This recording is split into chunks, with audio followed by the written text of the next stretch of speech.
3 keepers vanished from a lighthouse. Only a single word remained: "Save us." That single phrase, scratched into the logbook's margin in a hurried, almost shaking hand, was the last recorded mark of life on the Isle of May in December 1900. The relief boat found the lantern room cold, the oil topped, the lens spotless. In the kitchen, mugs of coffee stood half-finished, still faintly steaming as if time itself had paused. Beds were unmade, boots neatly lined against the wall, but the island's stony paths showed no tracks leading down to the ravenous sea. The door had been latched from the inside. The heavy brass key hung in its nail, untouched. Outside, gulls circled in silence, as though warned to keep their cries low.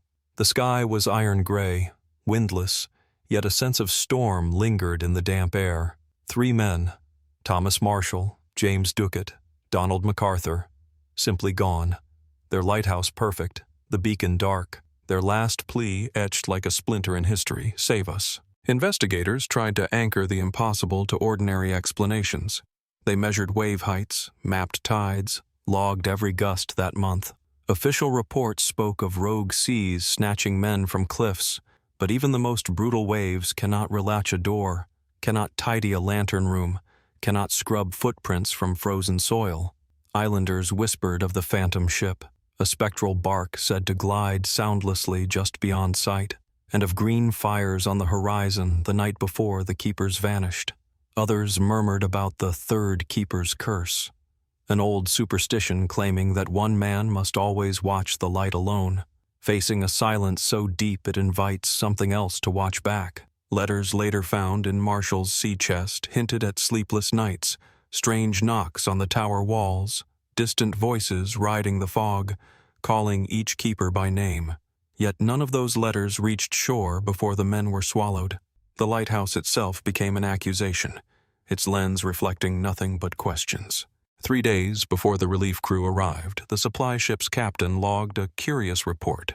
He noted that the lighthouse beacon, normally a steadfast white pulse every 45 seconds, had begun flickering in irregular bursts.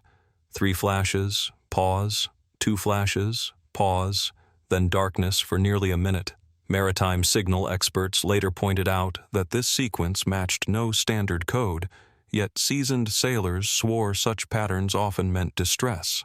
On the mainland, the telegraph office received jumbled messages: static, faint tapping, something like Morse yet missing breaks, as if sent by hands no longer sure of rhythm. A clerk wrote that amid the noise he heard the name MacArthur repeated, followed by a scraping sound, then a sob carried through copper wire. The record shows no attempt to trace that line, because to admit voices travel across dead cables is to invite madness.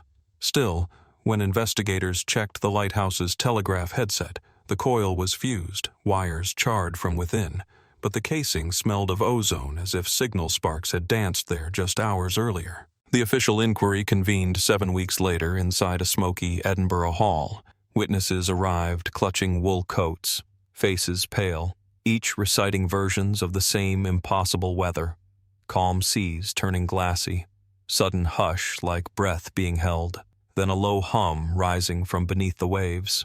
One fisherman testified he saw columns of light shimmering up through the water surrounding the isle, like lanterns drowned but still burning. Another swore a single dark figure stood atop the lantern balcony the night after the disappearance. Yet that night storms battered the coast, and no boat could reach the island.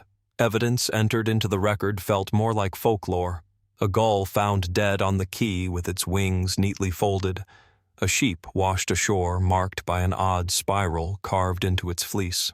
Skeptics dismissed these as coincidences, but among the tribunal's papers lay a private note written by the presiding officer. All rational avenues exhausted, either men fled into the sea willingly, or something unheard of walked ashore and escorted them out. The note was never read aloud, yet its ink bled through the page, a shadow behind every sanitized word of the final report. By spring 1901, the lighthouse reopened, staffed by men who either doubted the tales or needed the wage badly enough to ignore them. They reported no storms, no spectral lights, until the first calm night when the new head keeper, Andrew Kerr, woke to a rhythmic pounding against the tower. He descended the spiral stair and found the heavy oak door shaking on its hinges, though the sky outside was starlit and windless. When he unlatched it, the pounding stopped. Yet 30 yards down the path he saw 3 faint shapes, a tall figure flanked by 2 shorter forms, standing perfectly still on the cliff edge. Kerr called out, getting only silence. Then the lantern above flickered. 3 longs and 2 shorts, that same impossible code. Next morning, Kerr discovered small stones arranged in concentric circles around the door, each stone marked with a single black stripe as if painted by coal-soaked fingers. He filed the incident without embellishment, but in the margin he penciled a question. Do stones climb stairs? Weeks later, a survey team arrived to test new wireless equipment. They set a receiver on the gallery, tuned to passing ship channels, and listened for routine chatter. Instead, they captured a transmission of breathless whispering, the words distorted yet strangely rhythmic, repeating a phrase nobody on board any local vessel had reason to send. Down below, the tide is rising. Down below, the tide is rising. The engineers assumed interference, until one noticed the phrase's cadence matched the old lighthouse fog bell sequence retired years earlier. They played the tape for Kerr, who went pale and muttered that the original bell hung dismantled in the storage room far below. When they checked, the rusted clapper was swinging, leaving fresh dents on oxidized metal, even though the door was locked and the room underground where no wind could reach. The equipment was boxed up, labeled faulty, and quietly redirected to headquarters, yet the tape vanished en route, logged out by a non-existent employee. A year later, snippets surfaced on an amateur radio forum, reduced to static and stuttered syllables, but still repeating that same drowning litany. By the second month of Kerr's tenure, the journal entries shifted from standard weather notes to clipped confessions of dread. He wrote of hearing children's laughter echoing up the stone shaft at dawn, of tasting salt on the air even when the sea lay flat as slate. One night he marked a precise time, 03:17, next to the phrase lantern breathing. During that watch, he claimed the Fresnel lens exhaled a fog so cold it frosted his beard. The haze coiled down the stairwell, leaving beads of water on every brass rail, yet the barometer held steady. When he tried to log the event, his fountain pen bled dry, although the reservoir was full moments before. Inspecting the nib, he saw the ink within had congealed into salt crystals, each tiny shard shaped like a perfect 5-point star. He broke off writing there, promising more details at dawn, but the next entry is a blot, no words, only a smeared thumbprint and 3 tiny concentric circles drawn in graphite. The circles match those found in Marshall's sea chest letter years earlier, though Kerr never saw that letter. The ledger remains in archives, the salt still embedded between its pages, refusing to dissolve. So what really claimed the lighthouse keepers? Rogue waves, foul play, or something that lured them one by one into the dark? To find out, modern investigators returned with drones, LiDAR, ground-penetrating radar. The island scanned clean. No hidden tunnels, no graves. Yet every digital recorder malfunctioned near the lantern room, batteries draining in minutes. Audio files captured only a low, rhythmic pulse. 3 beats, 2 beats, silence. The same code that once flickered from the lamp. Technicians, unnerved, left early, but not before a final sweep revealed a fresh carving at shoulder height on the iron door. Save us, the lettering identical to the 1900 logbook hand. Metal analysis dated the cut marks to within 36 hours of discovery. No personnel admitted carving it, no tools matched. Once again, the lighthouse stood immaculate yet accused. The mystery is no longer just a century-old legend. It is a living echo, repeating the same desperate plea. Within weeks of the latest expedition, locals reported strange interference on coastal radio. Fishermen picking up weather bulletins complained of distant voices bleeding through the static, fragments of old keeper log entries recited in flat monotone. Timestamps from December 1900 repeated over and over. One night, a trawler crew swore they heard coordinates whispered in Gaelic, followed by a child humming an unfamiliar lullaby. Maritime authorities traced the signal to open water near the Isle of May, yet each time a patrol boat approached the location, transmission ceased. Oceanographic buoys deployed to monitor the anomaly returned corrupted data cards, their casings barnacled with a black residue that lab tests could not identify, neither organic nor mineral, but something in between, according to the lab notes. The residue etched faint rings inside the plastic like tide lines, perfect circles mirroring those in the keeper's letters. Skeptics called it maritime coincidence, but seasoned captains began altering course to avoid the sector entirely, claiming compasses spun and depth sounders pinged off phantom cliffs rising from the seabed. Hydrographic charts showed nothing but flat sand at 20 fathoms, yet sonar snapshots captured serrated silhouettes that vanished on second pass, as though the sea itself rearranged to hide whatever stirred below. Archivists revisiting the original inquiry stumbled upon a misfiled envelope, 3 wax-sealed pages labeled "Private" for Admiralty eyes only. Inside lay transcriptions of coastal light station reports dated the very week of the disappearance. Each station, miles apart, logged identical phenomena, beams bending as if refracted by invisible prisms. Keepers described the ocean glowing green at the horizon, forming a triangle that flickered once, twice, then collapsed into darkness. Those entries never made the public record, redlined in crimson ink, the margin note reading, "Visual aberration, dismiss." Yet one station attached a charcoal rubbing, an emblem pressed into wet sand, a spiral of 5 rings encircling a single eye. The Isle of May diary shows Marshall doodled that same emblem in the margins days before his last entry. Scholars cross-referenced maritime folklore and found whispers of an ancient beacon, older than the lighthouse, older than written history, said to awaken every few generations, calling sailors ashore with promises of salvation.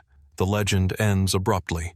Those who answer the call tend the light forever. If the story is myth, it mirrors reality too well.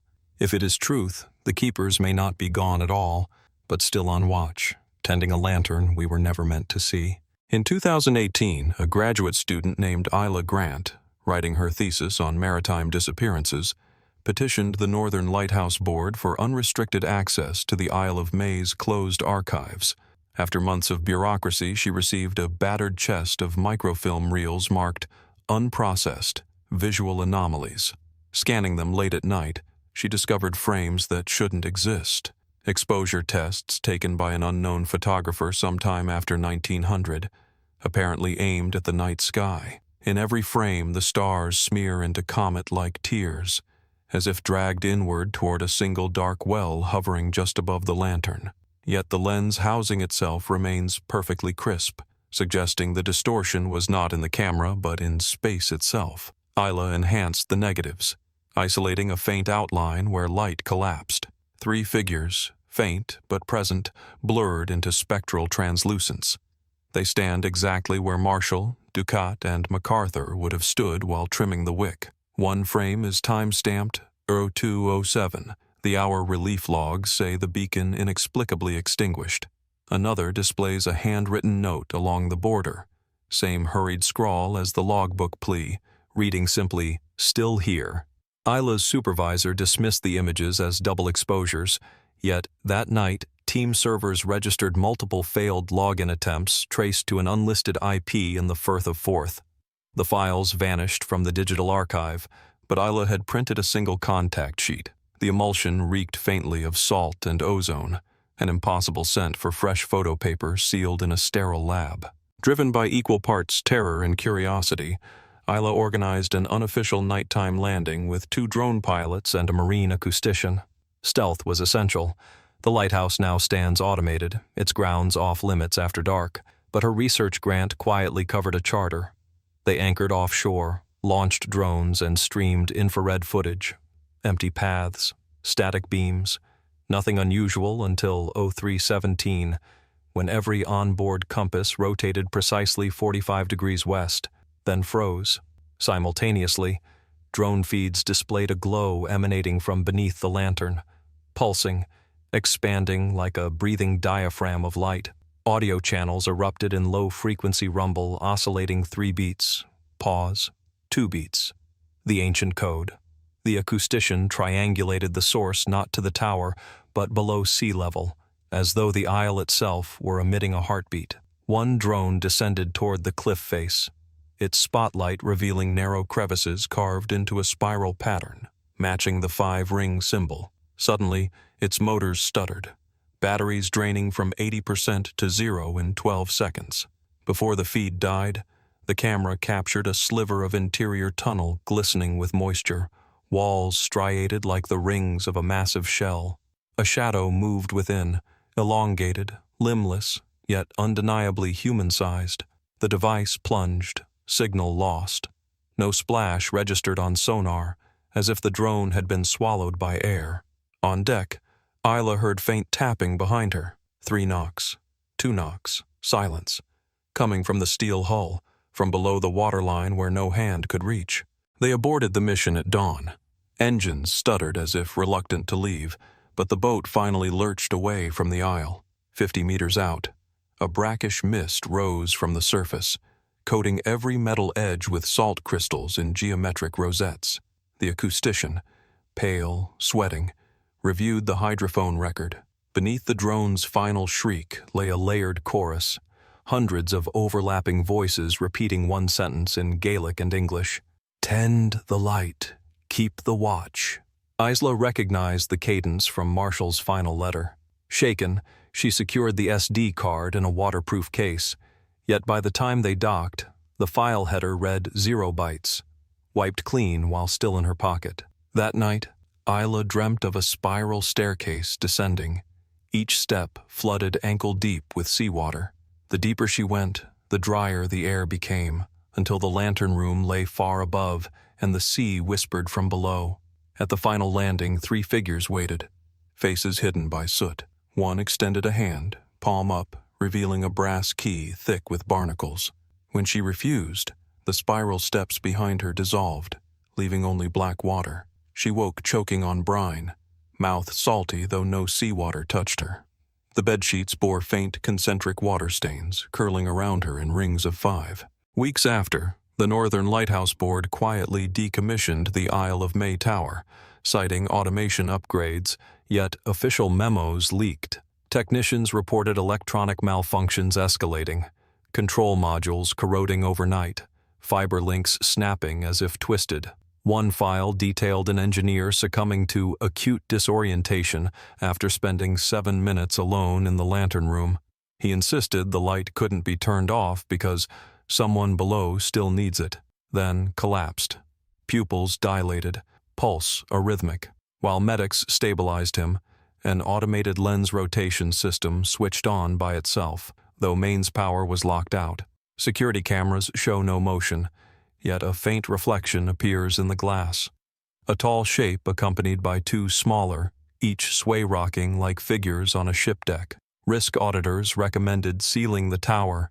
The final recommendation states any attempt to dismantle the lantern may provoke unknown stressors, and advises continued low-intensity operation, effectively leaving the beacon to shine for no ship, tended by no keeper, answering perhaps only to the hidden heartbeat beneath the rock. In the annex, a handwritten note, "Better an empty watch than a darkened invitation." Isla's unpublished thesis draft, recovered later from an encrypted backup, contains one final entry. She had run spectral analysis on the lighthouse's archived phonograph cylinder, an artifact recorded in 1910, presumed maintenance notes.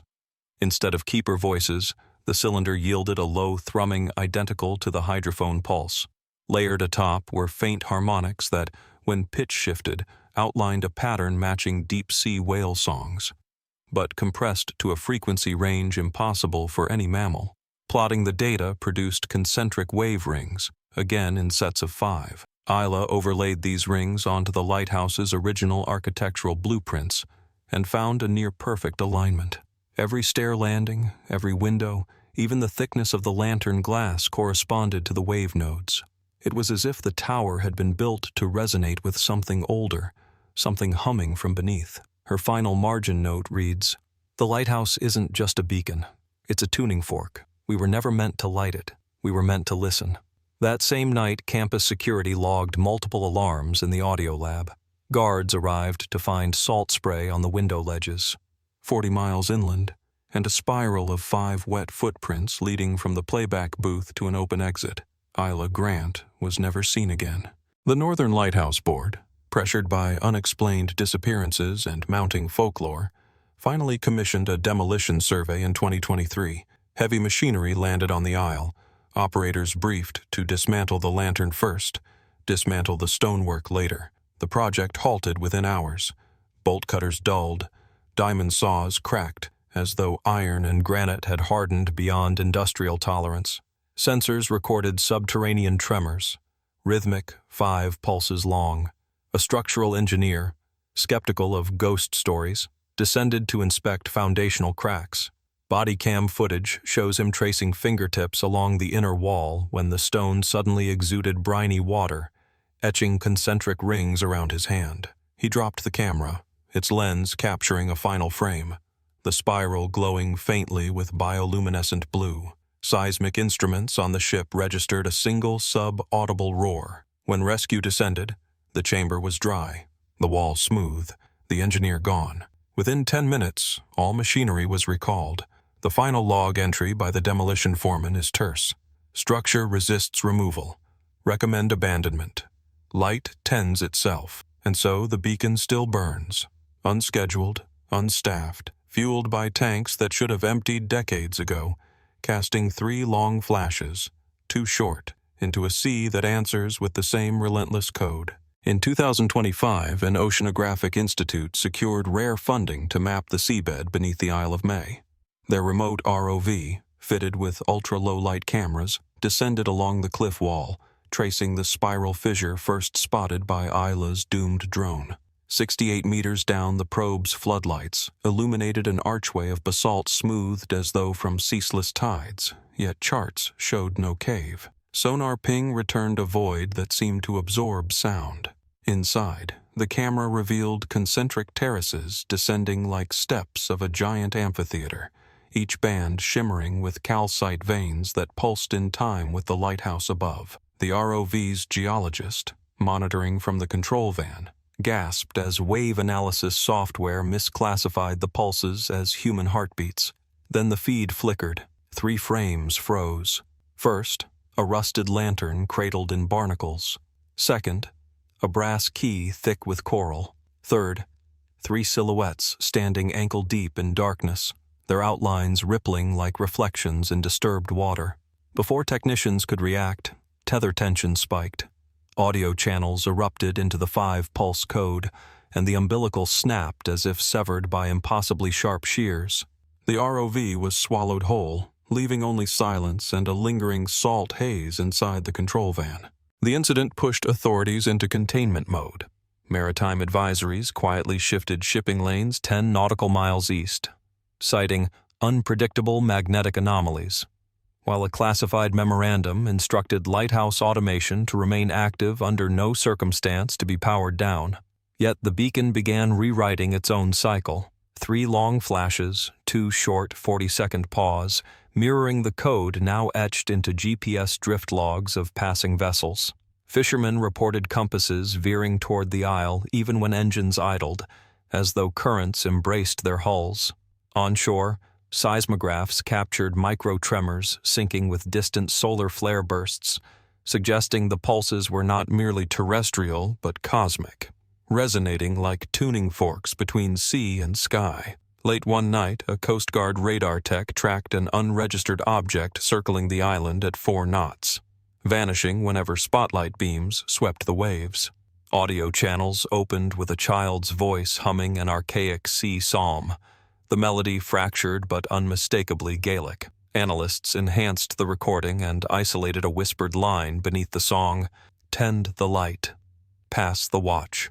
The message ended with a single chime identical to the long-retired fog bell, though every bell on the coast lay silent. Deep in the maritime archives of Dundee, freelance journalist Rowan MacLeod uncovered an uncatalogued folio, onion-skin carbon copies of telegrams exchanged between the Lighthouse Board and a London patent office in 1899.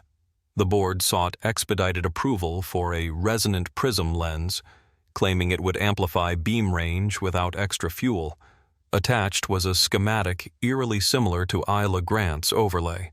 A lens within a lens, 5 concentric facets tuned to specific frequencies rather than wavelengths.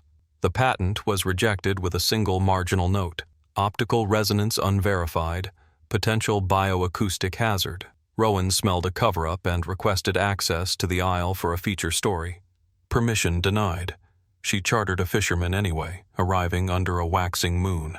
Armed with only a handheld recorder, she climbed the tower. Interior walls thrummed like a distant cello string, each step vibrating her ribs.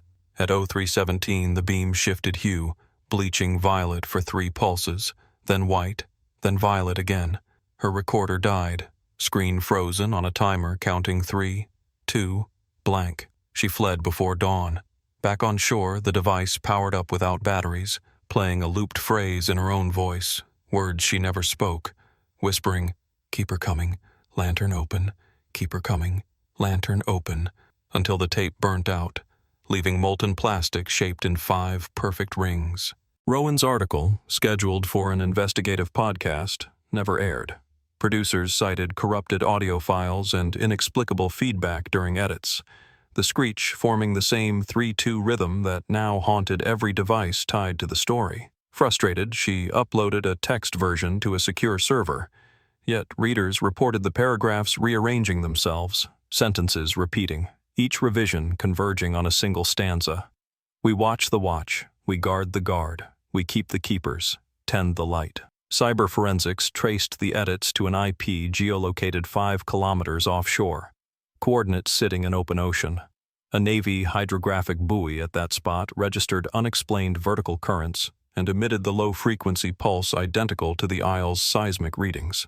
When naval divers inspected, they found the buoy's anchor chain wrapped around a corroded lantern, identical to the one photographed in the ROV footage. Glass intact, flame extinct, yet interior warm as if recently lit. The chain links bore etched circles, 5 per segment, guiding the eye down to a final plate inscribed with 3 words, "Pass the watch." As the divers surfaced, their headsets broadcast children's laughter warped by water pressure, then silence. The buoy stopped transmitting. The chain snapped below a depth impossible for tidal stress. The lantern sank, lens catching a stray moonbeam before vanishing into the black. With every attempt to document the lighthouse phenomenon erased or twisted, a coalition of cryptographers and sound engineers convened in secret, intent on extracting meaning from the 3-long, 2-short pattern. Feeding months of seismic, acoustic, and radio data into a neural network, they discovered an eerie self-similarity. Zoomed out, the pulses mapped 5 vast spirals, fractal echoes of the emblem found on stone, sand, and skin. Overlaying these spirals on maritime charts connected lighthouses decommissioned after unexplained incidents. Flannan Isles, Eilean Moor, Cape Wrath, and Isle of May formed 4 points. The 5th lay in open water, site of a World War II convoy disappearance. Plotting depth contours revealed an undersea ridge shaped like a submerged tower. Submarine logs from 1946 recorded sonar ghost pillars rising there, dismissed as thermal layers. One cryptographer overlaid the spiral atop global geomagnetic maps and found the peaks aligned with spikes in Schumann resonances, Earth's natural heartbeat, suggesting the pattern was not a message but a synchronization command. The coalition prepared a report, yet 2 members vanished en route to Paris to present their findings, their laptops, mailed back anonymously, booted to blank screens except for a single timestamp. 0317, hovering cursor blinked 3 times, paused, blinked twice, then stilled, awaiting a response no human dared type. Desperate to break the cycle, Rowan McLeod returned to the isle with a lone objective: extinguish the light. She reasoned that if the beacon served as a tuning fork, halting its rhythm might sever the resonance and release whatever bound the vanished keepers. She reached the tower at dusk, disconnecting diesel feeds and severing emergency batteries. At 0316, the lantern dimmed to embers.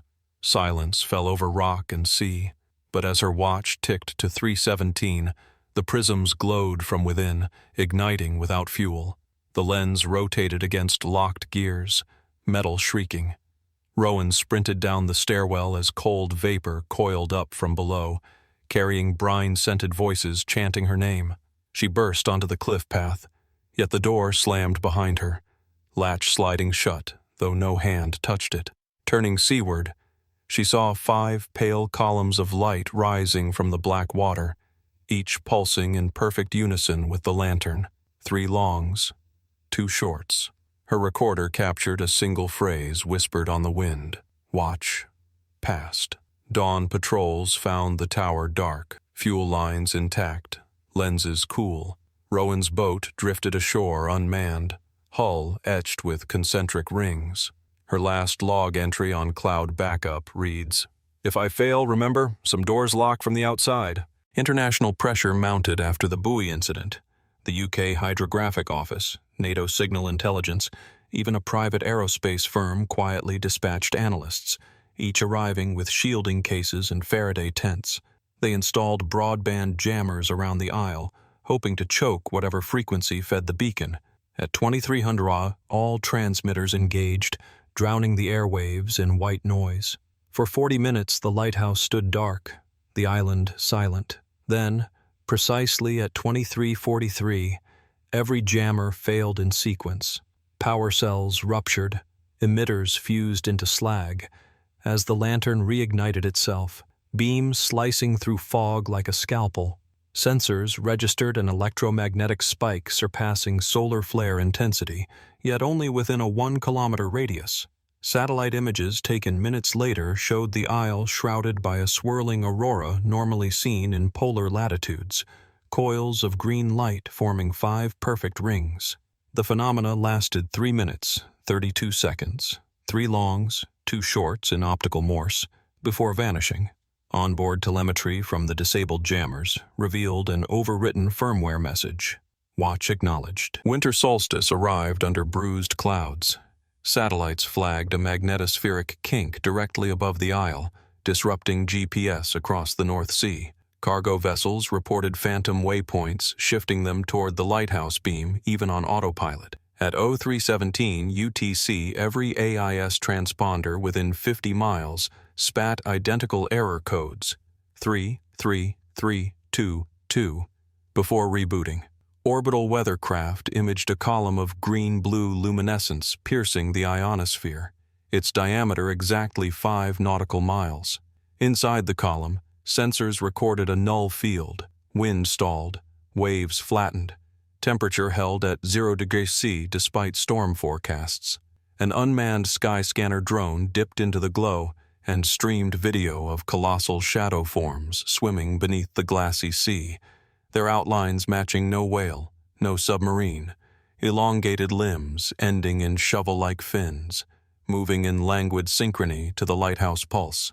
The drone's altimeter spun to negative readings, as if below sea level though it flew 150 meters high. Then the feed cut. On the shore of St. Abbs, children woke crying the same 3 words in unison, "Light the below," before falling silent. Doctors found salt crystals on their palms arranged in 5 tiny rings. Amid the chaos, Ewan MacArthur, great-grandnephew of keeper Donald MacArthur, arrived with a sealed tin handed down 4 generations. Inside lay an unsent letter dated December 1900. "If this finds you, the watch has passed to us. Follow the rings, never the light." Ewan had spent years ignoring family legends, but recurrent dreams of stone spirals led him back. He rode alone to the isle at dusk, leaving the tin on the lantern deck. Sensors later showed seismic tremors dampening as he approached, the beam's intensity dipping for the first time in a century. Coast Guard infrared tracked his ascent, then lost him inside the tower. Moments later, the beacon pulsed blood red. 3 slows, 2 slows, a pattern never recorded. When rescue arrived at dawn, the tower was locked from within, keyholes oozing brine. Ewan's boat drifted half-sunk, its transom carved with 5 concentric circles and a single word, "Paid." Divers found no body, only his boots at the spiral fissure, soles pointing inward toward the abyss. Global agencies dubbed the anomaly Project Mariner's Eye and established a 25-mile exclusion zone. Supply drones now tend the automated lens, programmed never to power down. But sonar buoys ringed around the perimeter detect the pulse growing stronger, low frequencies threading through ocean crust, rattling dishes in Fife and tuning forks in school science labs as far as Oslo. Glaciologists drilling in Iceland report their ice cores singing the 3-2 cadence through frozen air pockets. Astronomers point spectroscopes at nebulae and find faint echoes modulating starlight, as though the lighthouse has synced with something far beyond Earth. Policy drafts propose sealing the isle in a Faraday dome. Yet physicists warn containment could amplify resonance, turning the tower from beacon to siren. Within classified minutes, one stark sentence is underlined twice. If the watch is refused, who tends the light? And so, every night, the lantern still turns, beam sweeping empty sea, 3 longs, 2 shorts, waiting for the next keeper to answer its call. Publicly, the event was buried under jargon, mechanical failure in a hypoxic cavity, but coastal villagers felt the truth. Winds shifted, carrying a low hum across fields at dusk, rattling window panes in the 3-2 rhythm. Sheep pressed against stone walls, tides reversed for 12 minutes each evening, and fishermen casting nets after dark hauled up lantern shards instead of fish, glass warm as coals. Meanwhile, the lighthouse's beam narrowed, now slicing the horizon like a scalpel of emerald fire, tracing coded arcs across cloud bases, each flash etching faint concentric rings in the mist. Radio astronomers in Jodrell Bank detected identical patterns modulating a distant pulsar, as though the beacon had found a cosmic duet partner. Reports reached the summit room, and fear turned to grim acceptance. The beacon was networked to the fabric of both ocean and sky, and mankind stood outside the circuit. Yet deep within the classified minutes, a final plan germinated. Send one volunteer keeper beneath the lens, offer the key, and resume the ancient watch. Because if no human tends the light, something else surely will, and its idea of salvation may drown the world in unending resonance. A search went out for the volunteer keeper, someone unbound by nation or creed, willing to vanish from history. Classified call-outs leaked to darknet boards, framed as experimental oceanic post. Among hundreds of thrill-seekers and zealots, only one candidate passed all psych evaluations. Mei-Ling Zhou, an acoustics engineer who had lost her brother on a cargo ship routed past the lighthouse years earlier. Mei-Ling believed the pulse was neither threat nor warning, but an unfinished conversation. She arrived on the isle at twilight carrying nothing but a brass tuning fork calibrated to the lighthouse's dominant frequency. As she crossed the threshold, vibration monitors on the mainland flatlined. The beacon's beam narrowed to a single emerald thread tracking her ascent. She reached the lantern room, where the ancient prism rotated without gears, glass humming like a choir of whales. Mei-Ling struck the fork once, its tone hovering precisely between the long and short pulses. The lantern paused as if listening. Autonomous drones orbiting overhead captured the beam bending inward, spiraling down the tower in 5 concentric rings that wrapped around Mei-Ling, lifting her hair as if underwater. Seismic buoys recorded the deepest silence in a century, 11 full seconds without the pulse, before a new rhythm emerged. 3 longs, 2 longs, 3 longs, 2 longs, as though testing a voice it had forgotten how to use. Observers on the exclusion zone perimeter saw the beacon flare cyan, casting shadows that warped distance. Compasses realigned, sea swells calmed, and the atmospheric hum dropped an octave. Inside, Mei-Ling's headset transmitted a final whisper. Key accepted. Watch resumed.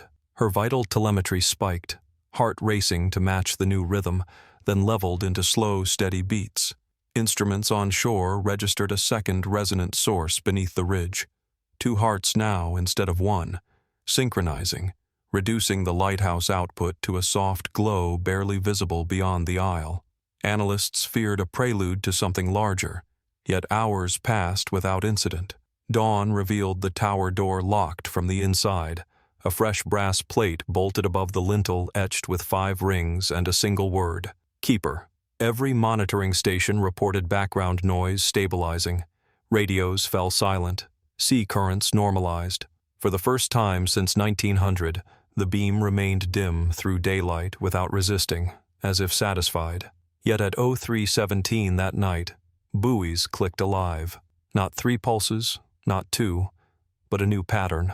1 long, 4 short, unmapped, untranslated. Cryptographers scrambled, but Mei Ling's headset broadcast only distant footsteps descending stone stairs deeper than the tower's blueprint allows, each echo fading into a hush so vast it seemed to swallow the ocean.